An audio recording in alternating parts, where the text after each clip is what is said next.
alam kong, ito na eh. Laban na ito eh. Kung ayaw ni Daddy ng Biblia nito, gusto mo eh. Sino ba masusunod?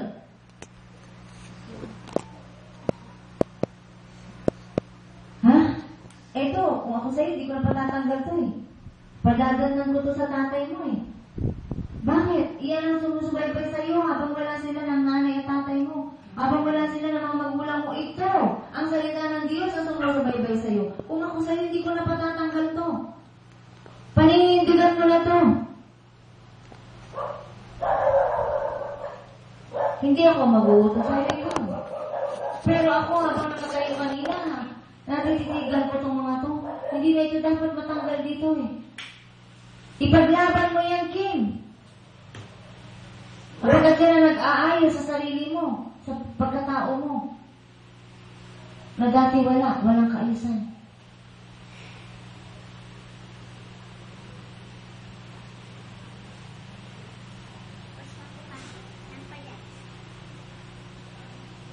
Panahon na eh.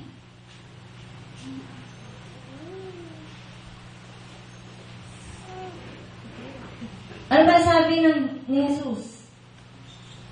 1:14-12. Sinasabi ko sa inyo, ang nananalig sa akin ay makagagawa ng mga ginagawa ko at higit pa rito sapagkat pupunta na ako sa Ama. Amen.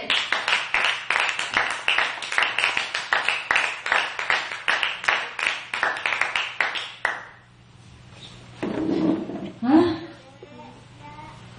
Kaya makinig kayo, ordinaryong tao, simpleng tao, may lahi na Amerikano, may lahi ni Chick, o ano man ang lahi niyo, makinig kayo. Sapagkat ang sabi ni Jesucristo, Juan 14:12, makinig.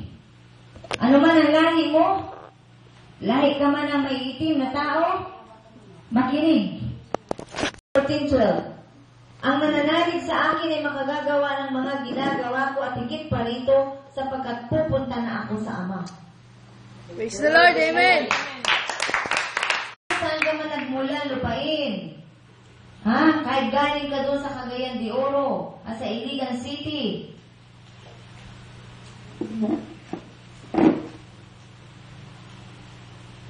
Makinig. Hindi lang ako magkakaroon ng kapangyarihan, maging kayo man, na nananalig kayo sa Kristo. Kapag yun ang sabi niya, ang nananalig sa akin, uulitin ko, ay makagagawa ng mga ginagawa ko at higit pa rito sapagkat pupunta na ako sa Ama. Praise the Lord, Amen. Kaya ang mga bata ko yan, ang sabi ko sa sarili ko, aba, si Jesus ay nagpagaling. Si Jesus ay nagdamot, diba? Si Jesus ay nagsalita ng mga malalalim na pananalita. Aba, nagpalayas ang demonyo. At pag sanabing demonyo ay kaawa yan. Nagpalayas. Naku, nung mapagnilayan ko yan. Maganda pala yun. Manalig ka kay Jesus. Praise the Lord, Amen.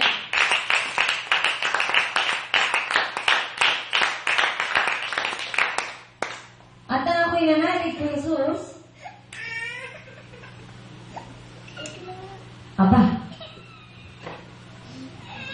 bakit ba kayo nandito? Kasi nandito ako. Bakit ako nandito? Kasi nandito siya. Praise the Lord, Amen.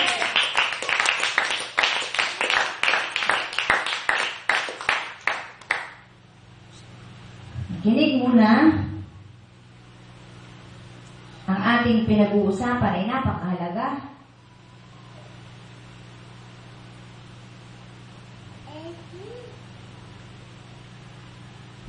Balik na tayong lahat sa piling ng Diyos.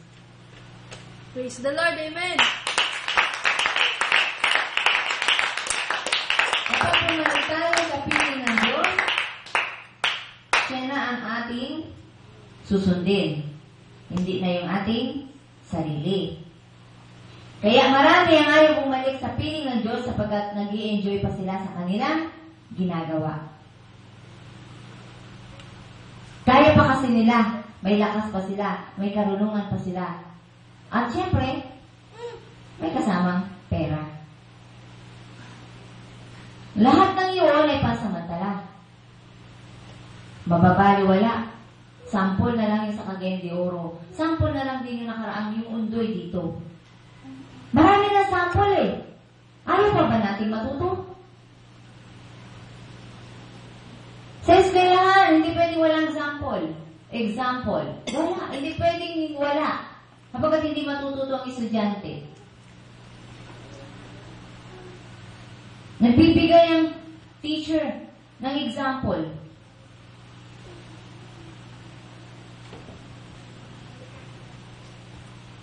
Ang dami lang ibinigay sa atin para magising tayo at matuto tayo.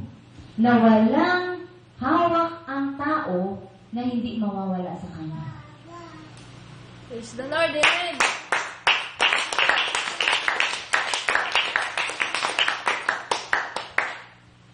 Pero ako may nahawakan ako. Paano kaya yun? Dapat walang hahawakan ng tao. Ang hinahawakan ko ay nagsiguro lang ako. Hinahawakan ko yung may hawak ng lahat ng bagay. Praise the Lord. Amen. Wala man na meron ako, may mahihingi uli ako. Kapag ang hinahawakan ko ay yung umahawak sa lahat ng nawala sa akin. Papalitan niya yun. Kaya huwag tayong umawak sa asawa. Ang hawakan natin ay yung nagbigay sa asawa natin sa atin. Praise the Lord. Amen. Ha? Marami kasi mitis, hindi mabubuhay kapag wala yung asawa. Ayaw yung maniwala, ibinigay ko nga yung tatay ng mga anak ko eh. Di ba? May dahilan ako kung bakit. Pero kung hindi tanggap ng Diyos yun, di naman niya kukunin yun. Di ko pinatay yun ha. Ibinigay ko sa Diyos. Sabi ko, kunin niya kasi gusto kong maglingkod sa kanya full time. Ha? Kinausap ko ang Diyos. Kaya doon sa mga misis dyan, hirap na. Ha? Hindi ito trial and error ha. Kailangan buwan loob buwan loob nyo. Kasi nung ibinigay kay tatay ng mga anak ko, maglulod din ako ng todo. Naway ko din ang Diyos. Purihin ang Diyos. Praise the Lord. Amen. Ha? Ito yun. Nakalimutan ko, in-offer ko pala. Halos mabaliw-baliw daw ako. Kasi todo talaga ang iyak ko. Sabi ko sa Diyos, ba't ginawa mo? Binigay mo, humingi ako, binigay mo, bakit ngayon kinukuha mo? Inaway ko talaga siya. Sa akin nakakita ng live show, yung True to Life. Ha? Inaway ko talaga ang Diyos noong nalagutan siya ng hininga. Noong siya ay naghihirap sa hospital kasi atake. Sabi ko sa Diyos, parito, huli ka rito. Usap tayo, sabi ko kay Jesus. Bakit ginawa mo? Di ba pinigay mo sa akin? Ganon, dumaan ako sa ganon. Pero di ako nabaliw. Katotohanan lang na, alam ko na ang Diyos ang kumuha, kaya ang Diyos ang kinakausap ko. Sabi ko, bakit ginawa mo? Humingi ako ng mga asawa ko, binigay mo, ba't ngayon nakalimutan ko, in-offer ko pala. Purihin ang Diyos. Praise the Lord. Amen. Pero nag-video na ha. Sa mga mister na mga magpasaway, baka ibigay nyo rin, gayahin nyo ako, hindi nyo pala kaya. Sabihin nyo. Kasi yun ang ginawa ni Sister Helen. Kanya-kanya tayo ha. Ako may dahilan na kung bakit ko in-offer. Ayun, so maraming kadahilanan. Gusto kong maglingkod sa Diyos ng full time. Ha? So, doon sa mga huling dumating, pinag-uusapan natin dito, syempre si Jesus, at yung pagtaglay ng tunay na karunungan. Ibig sabihin, mayroong tunay at hindi tunay na karunungan. So, ang tunay na karunungan ay ano? Ang kabuuan nun ay ang pagkatakot sa Diyos. So, ang tao hindi takot sa Diyos, wala sa kanya ang karunungan tunay. Ha? So, ang pagkatakot sa Diyos ay yung hindi mo paggawa ng masama. Pag-iwas sa kasalanan. Hindi ibig sabihin nun, hindi ka lalapit sa Diyos dahil takot ka. Ha? So, habang tayo natatakot gumawa ng masama, patuloy tayong lalapit sa Diyos. Para tulungan niya tayong hindi makagawa ng masama. Praise the Lord. Amen.